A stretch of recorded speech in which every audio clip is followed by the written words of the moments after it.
Di kelas guru meminta berdiri dengan suara kecang. Hanya ada satu anak perempuan yang berdiri. Teman sekelasnya yang lain menertawainya. Dia kenapa? Kumat lagi, sangat menakutkan. Tapi mereka tidak tahu. Di depan beneran berdiri satu orang. Melihat tampangnya berubah, lalu berpindah ke depan anak perempuan. Anak perempuan langsung mengeluarkan payung yang ada jimatnya. Temannya ketakutan sampai lari pergi. Setelah pulang sekolah, hantu tetap mengikuti anak perempuan dari belakang. Menyerang di saat tidak ada orang di sekitar. Saat darurat, tiba-tiba muncul seorang paman yang berpakaian sangat heroik. Melihat dia menggunakan payung dan menghentakkan ke tanah. Dalam sekejap roh jahat itu menghilang. Anak perempuan dengan penasaran melihat payung paman itu. Ingin menukarnya dengan payung sendiri. Paman itu menyetujuinya, lalu membawanya ke depan gua, dan memberitahu anak perempuan untuk mengikuti jalan ini terus. Akan melihat rumah tanah. Di dalamnya ada sebuah kipas. Asal bisa membawa keluar kipasnya payung ini jadi milikmu. Anak perempuan dengan penasaran bertanya kepada paman itu. Kenapa kamu tidak pergi sendiri? Aman memberitahu anak perempuan. Itu adalah tempat yang tidak bisa dilihati manusia tapi hanya manusia yang bisa memasukinya. Anak gadis sudah mengerti. Beberapa menit kemudian dia sampai di jembatan gantung. Menarik pintu itu lalu masuk ke dalam. Tampangnya seperti istana.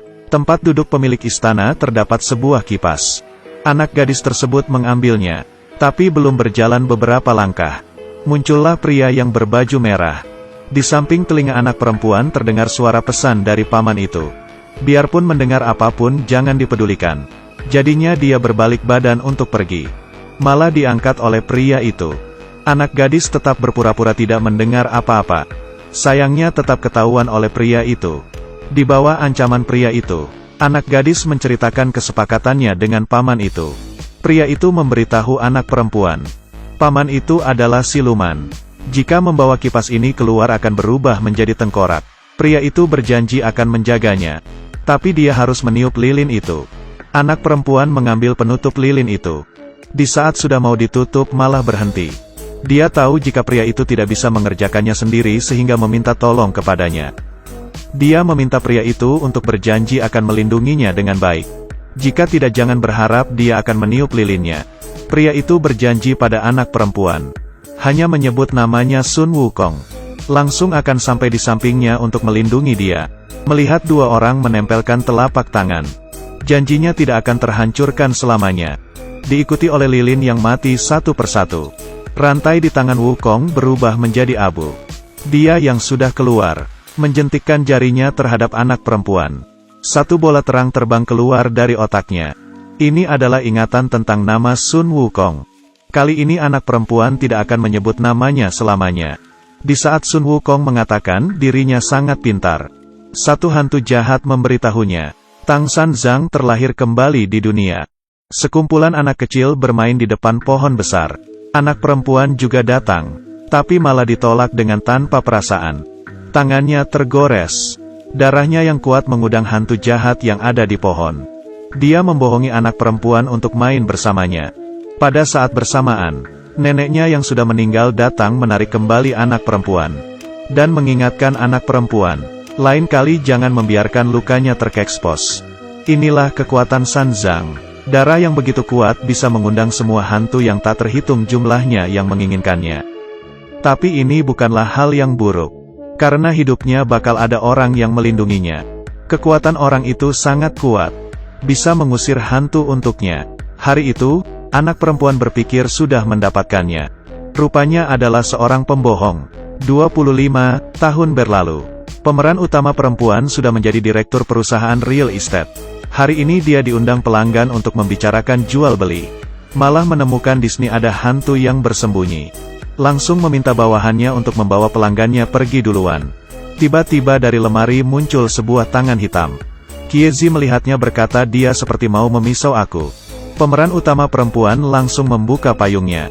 Dia mengetahui ini adalah hantu kelaparan. Saat masih hidup demi ikut lomba menjadi idol dan diet dengan gila. Jadinya meninggal saat muda. Pemeran utama perempuan mengeluarkan semua snack yang dia punya kepada dia. Bawahannya yang mengintip dari luar dan seluruh badannya merinding. Di saat yang sama, Sun Wukong sedang mengendarai mobil mewahnya, menuju jalan untuk mengusir hantu. Di 25 tahun ini, dia demi bisa kembali ke surga, selalu tertarik di dunia pengusiran setan. Hari ini yang mau dimusnahkan adalah hantu boneka. Hantu seperti ini biasanya batin utamanya terletak di salah satu barang di rumah. Melihat Sun Wukong menghancurkan satu persatu, hantu boneka ketakutan, bersedia menggunakan info yang sangat rahasia untuk mengganti balik nyawanya. Dia memberitahu Sun Wukong, San Zhang terlahir kembali lagi di dunia, dan memamerkan dirinya sendiri di badannya, meninggalkan bekas darah yang mirip seperti ini. Saat ngomong sambil mengontrol batin utamanya yang di belakang untuk menyerang, Wukong memukul dengan sekali pukulan. Tapi masalah San Zhang membuatnya tidak bisa melepasnya. Hari ini dewa yang bertugas atas kinerja dan memberitahu Wukong, masuk ke surga belum pasti. Wukong mengamuk. Dia teringat San Zhang. Hanya memakannya membuat tidak ada lagi yang bisa mengurusinya. Malam harinya, pemeran utama perempuan yang sudah pulang rumah berencana untuk mandi lalu tidur. Satu hantu boneka diam-diam di samping melihatnya. Pemeran utama perempuan merasa ada yang aneh. Langsung mengambil payung. Tiba-tiba foto yang di meja terbang. Tangan pemeran utama perempuan tergores. Darah yang tak terhitung bercucuran. Hantu di sekitar semua datang seperti sudah gila. Di saat yang bersamaan Wukong datang. Dia mati pun tidak kepikiran. Yang memiliki darah San Zhang adalah perempuan ini. Jika Tang San Zhang adalah perempuan, Wukong harus bagaimana? Memakannya, ini terlihat tidak nyata. Karena berkat janji 25 tahun yang lalu, membuat Wukong tidak berbuat apa-apa untuk mengancamnya. Akhirnya dia memberi sebuah saran. Dalam setengah bulan dia akan melindungi pemeran utama perempuan tanpa syarat. Asal nanti pemeran utama perempuan bersedia dimakan olehnya. Pemeran utama perempuan tentu saja tidak mau. Tapi di jalan pulang, dia diculik oleh sebuah tangan hitam. Di saat darurat Wukong turun dari langit. Tapi siapa yang akan menolonginya kedua kali? Pemeran utama perempuan tidak puas. Salah satu cara yang bisa menolonginya adalah, yaitu mengingat nama yang dilupainya dulu. Pemeran utama perempuan mengambil buku dan membaca satu persatu. Di saat ini bawahannya datang memberitahu ada yang ingin bertemu dengannya. Pemeran utama perempuan melihat tampangnya. Ternyata adalah paman berpayung hitam pada saat itu. Saat ini dia sedang merekrut artis untuk perusahaannya. Pemeran utama perempuan masuk ke panggung. Membuka luka di tangannya. Darah yang dipancarkan membuatnya hampir tidak tahan.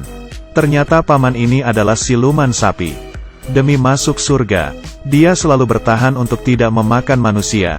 1000 tahun berlalu. Sudah mau berhasil. Tidak boleh gagal. Jadi dia memberitahu semua hal yang ingin pemeran utama perempuan ketahui. Nama Sun Wukong. Tapi pemeran utama perempuan bahkan tidak ingat sama sekali. Selagi tetesan ingatan itu tidak kembali, akan selamanya seperti ini. Jadi siluman sapi itu membawanya ke kedai sampah. Membeli sebuah barang ajaib bernama Jin Guzhou. Asal dipakaikan ke Sun Wukong, maka akan mendengar perkataan pemeran utama perempuan. Malam ini pemeran utama perempuan mengajak Sun Wukong keluar. Berkata jika berkencan dengan dirinya maka akan memenuhi keinginan Sun Wukong. Saat berpisah memberinya Jin Guzhou. Tapi belum sempat menggunakannya, di saat keigatan pengusiran setan, ditarik masuk oleh hantu liar masuk ke dalam lukisan. Setelah mengetahuinya Wukong jadi gelisah. Daging yang sudah didekat tidak boleh hilang. Jadi dia ikut masuk ke dalam lukisan. Di sana dia menemukan pemeran utama perempuan. Dua orang bagaimanapun tetap tidak bisa keluar dari lukisan. Ternyata lukisannya sudah dibakar siluman sapi. Dia tidak senang melihat Sun Wukong bukan hanya beberapa hari saja. Membantu pemeran utama perempuan mengambil Jin Guzhou juga untuk mengontrol Sun Wukong. Situasi mendesak. Wukong memanggil kembali tetesan ingatan. Dia menggunakan semua tenaganya untuk mengeluarkan pemeran utama perempuan itu dari lukisan. Dengan begitu jika pemeran utama perempuan dalam bahaya dan memanggil nama Sun Wukong, dia juga akan keluar. Tapi dia sepertinya menganggap kedudukannya di hati pemeran utama perempuan terlalu tinggi. Pemeran utama perempuan sama sekali tidak bermaksud mau menolongnya.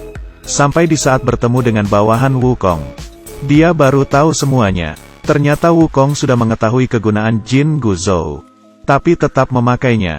Dia hanya mencari alasan untuk melindunginya. Pemeran utama perempuan yang sudah mengerti semua ini, Dia menggunakan pisau menyayat tangannya sendiri. Darahnya mengundang hantu jahat yang tak terhitung jumlahnya.